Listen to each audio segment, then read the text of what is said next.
Okay, magandang araw po sa inyong lahat, mga taga-subaybay. Sa araw pang ito ay aking ipakikita naman ang paraan ng pagpapalaki at pag-aani ng katuray. Makikita nyo po na ang ating tanim na katuray ay nasa gulong lamang. Dahil tayo po ay nasa rooftop, mayroon po tayong rooftop gardening dito sa ating lugar. Tayo po ay nasa San Jose del Monte, Bulacan. At ito nga po, meron tayong maliit na garden dito sa rooftop.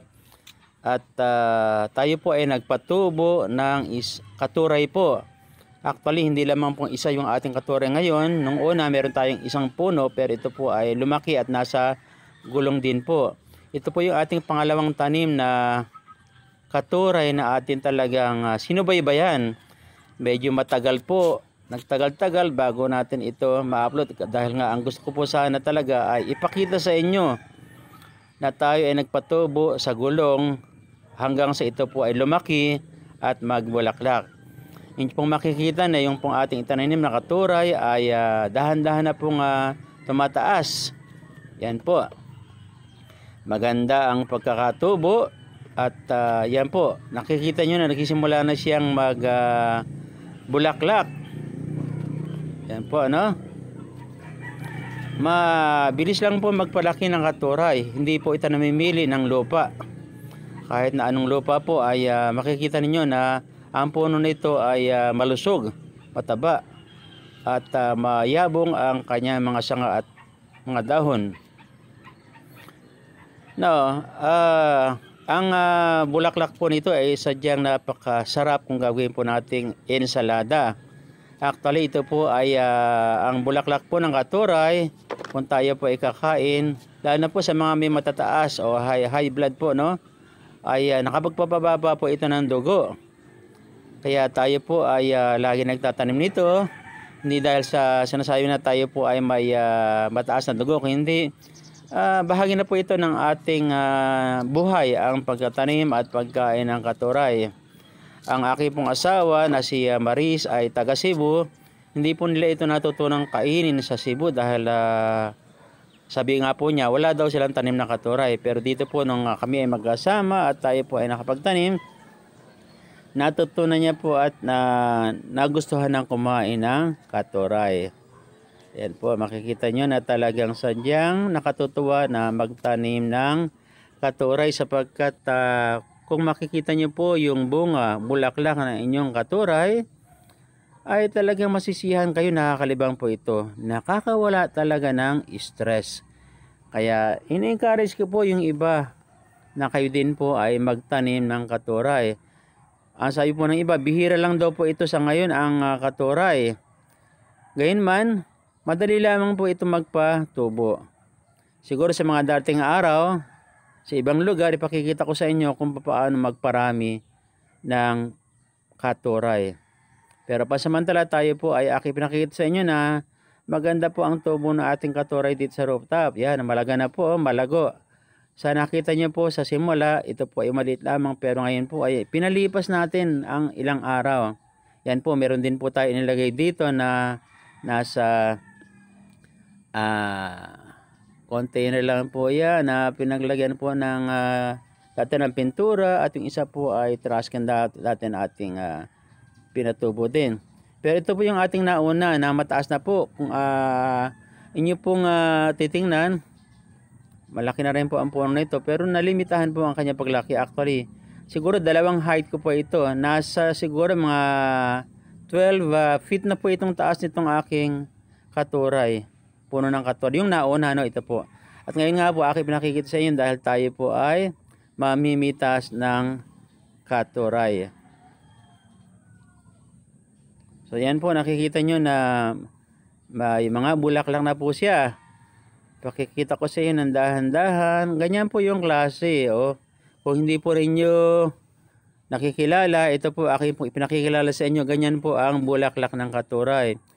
So, yan po yung ating hinaharvest at ginagawa po nating ensalada o kaya iginigisa po ito. Masarap po ito ihalo sa iba pang lutuin natin.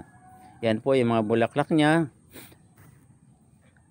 Nakikita ko po muna sa inyo at maya po ay atin itong pipitasin. So, yan po ang puno ng ating katuray. Yan po yung sa kabila na mamaya kukunin ko yung bulaklak niya. Nakikita ko lang po muna sa inyo na ito po, no? Mula nung itanim ko, ngayon po ay buwan ng Hunyo 24, pero kung hindi ako nagkakamali, ito po ay mahigit 2 buwan na po itong pinakikita ko po na ito na puno. Yun sa kabila po, ito bago lang din po ito. Pamimigay po yan sa aking mga kakilala. Dahil nanghingi po sila at atin po silang pinagatabi para man sila ay makapagparami din. Pero ito po yung una nating itanim na ito po ay mahigit 1 taon na. Mahigit 1 taon na tayong ayan, katulad nito, may tanim dito sa ating rooftop.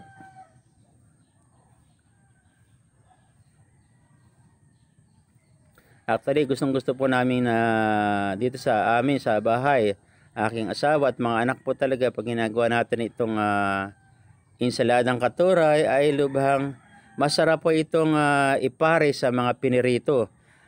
Pinirito, inihaw po na isda, karne, ito po ay talagang masarap. Ayan po.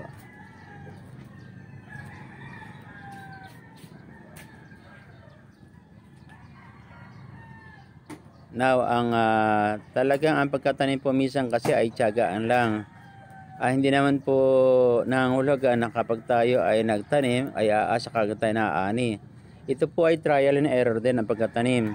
May mga nagsasabi na ang tao daw, meron tao na green thumb. Siguro dahil sa ang tao po, kanya-kanya ng nature yan, no? Kanya-kanya ng ugali. May mga tao na talagang pagka gumagawa ng isang bagay ay nakapokus sila. Mahal nila ang kanilang ginagawa. At ito rin po yung ating paniwala. Ang sekreto lamang po ng masayang buhay ay mahalin natin ang ating ginagawa. Pag tuunan natin ng pansin, mag-exert tayo ng effort. At naniniwala ako na sino man ang tao na mayroong ganitong kaisipan, siya po ay magiging matagumpay sa buhay. Magiging masaya. Naniniwala din po tayo na ang kaligayahan ay matatagpuan sa kasipagan. Ang mga tao po kasi natatamad-tamad, talagang wala silang mapapala. Kaya iwasan po natin ang pagiging tamad. Bagkus tayo po ay magsumikap at maging masipag. So ito po, nakikita nyo po ako na ako po ay namimitas ng katuray. At mamaya makikita nyo na kahit sa ganitong rooftop tayo po ay umaani at tayo po ay nagkakaroon ng dagdag na pagkain. So, rito po ang ating aning bulaklak ng katuray. Yan po yung ating inani sa araw na ito. So tayo po ay nagpapasalamat sa mga nanonood. Wag po nating kalimutan na tayo po ay subaybayan. Maraming salamat po. Bye!